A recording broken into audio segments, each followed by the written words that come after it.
Good evening and welcome to the Channel Studios here in London with your international news around the world in 5.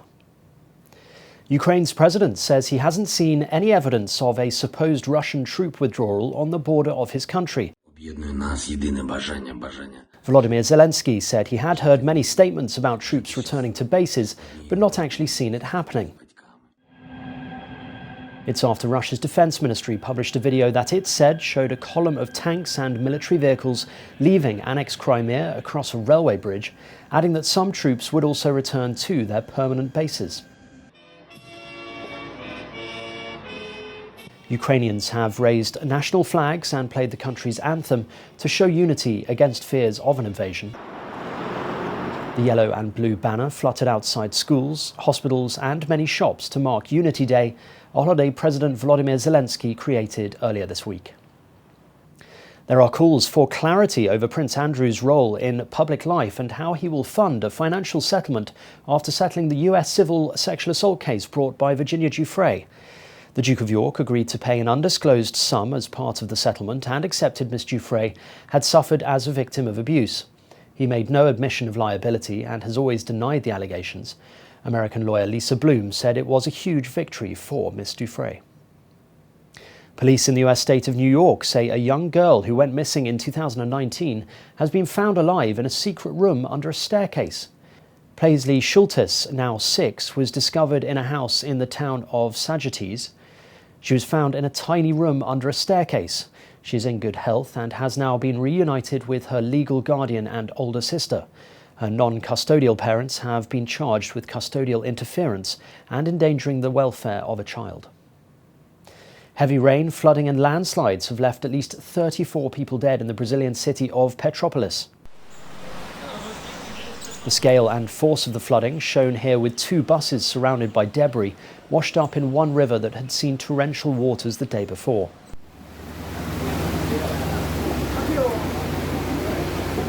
Video from social media showed heavy rainfall flooding streets and people surveying the damage in the city of Rio de Janeiro.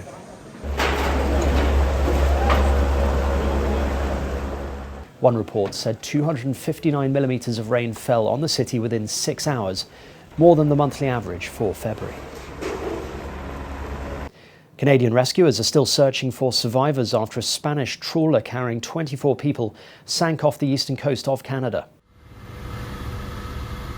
Sea rescue services from the Canadian city of Halifax found and recovered 10 bodies, though 11 of the crew are still missing. 3 surviving sailors from the trawler suffering from severe hypothermia were winched to safety from a life raft. It was not immediately clear what caused the trawler to sink.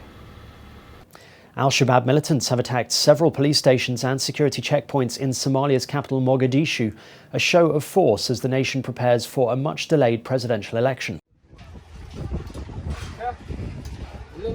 State TV reported that 5 people, 2 of them children, were killed in 2 attacks, one on a police station in the Kada district and another in the Dar es Salaam district. The Al-Qaeda-linked militants carry out frequent attacks against the government and last week attacked a minibus carrying election delegates. A fuel tanker has crashed into a building in New York, triggering a massive explosion and fire. The tanker was carrying an estimated 13,000 gallons of gasoline at the time of the crash in Long Island. The driver was able to escape the vehicle and was treated for minor injuries. 3 firefighters were also treated at a local hospital. The explosion closed down part of Sunrise Highway, a major road used by commuters. And finally, a sloth in Colombia's Antioquia region found itself in a spot of danger as it climbed an electricity pole and decided to hang from live wires. Worried residents in the rural town of Terraza called on Colombian public service workers to come and save the sloth from potential electrocution. After a lengthy 20-minute rescue, the sloth was finally brought down to safety from the wires and released back into the wild. And that's your international news around the world in 5. Now back to the Channel Studios in Lagos.